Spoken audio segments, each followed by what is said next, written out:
Today I'm going to share with you some of my top tips on how to stay motivated when you're working towards your goals.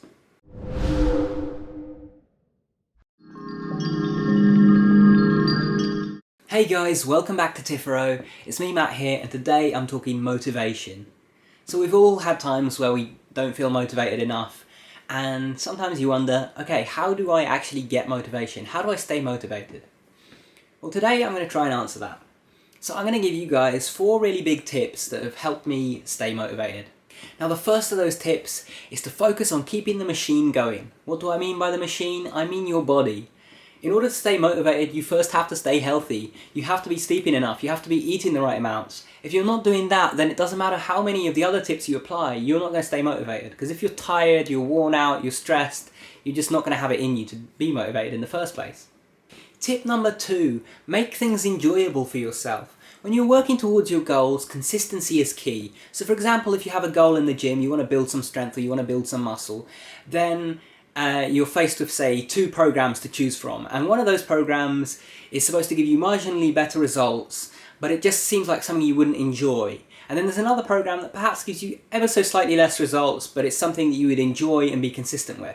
The program that gives you the slightly less results in this case would actually give you more results overall because of the fact that you could be consistent with it. You could enjoy it and stick with it. Whereas the other program, it might be better for someone who enjoys it, but if you're not enjoying it and you only stick with it for a month or 2, then obviously it's not going to give you those better results.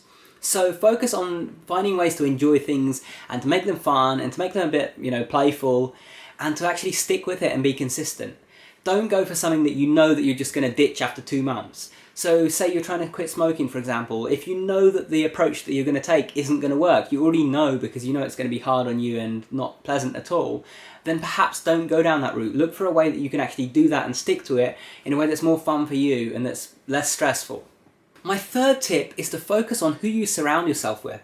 I've said this before, that you should surround yourself with people that help you improve yourself, that motivate you, that inspire you, and that propel you towards success. And this is even more true when you're searching for motivation. Because if you only surround yourself with toxic, negative people, then those people are going to bring you down and they're going to sap away at your motivation. If you're told constantly that you can't do this, that you can't achieve this, then what do you think you're going to start thinking? You're going to start thinking that's the case and you're going to give up yourself.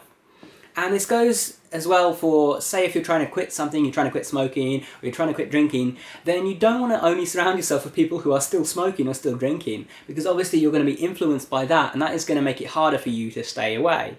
If you're not seeing a cigarette all day, then it's a lot easier to, stay off smoking than it is if you, say, go out to the smoking area with all your friends when they're all having a cigarette. So think about who you surround yourself with, and pick people that are actually going to motivate you, that believe in you, that inspire you, and that propel you towards your goals, rather than people that try to drag you down or that, do the things that you don't want to be doing anymore in your life. Last but not least, you should track your progress. Say, again, an example that you're working out and you want to improve your body over time. Either you're trying to lose weight or you're trying to put on muscle, whichever it is. If you actually look at yourself in the mirror every day, the changes that happen in a single day are so minuscule that you're just going to see yourself the same, because the changes happen so slowly. It will be like watching a flower grow.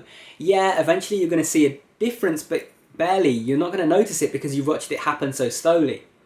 And so when you actually work towards a goal, you should track your progress. Take notes of your weight along the way, for example, each week. Take pictures of your progress in the gym, what your body looks like, at the start when you've got no progress, and then what it looks like a few months down the line, and so on.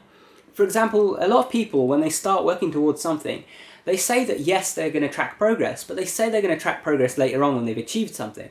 But say you actually are working out and you're trying to get a better body, then surely the best time to start tracking your progress is right at the beginning, because then, 3 years down the line when you've got the body that you want, you're going to be able to look back at that and go, wow, that's what I've came from, It doesn't matter if you have no progress so far, you should start tracking already.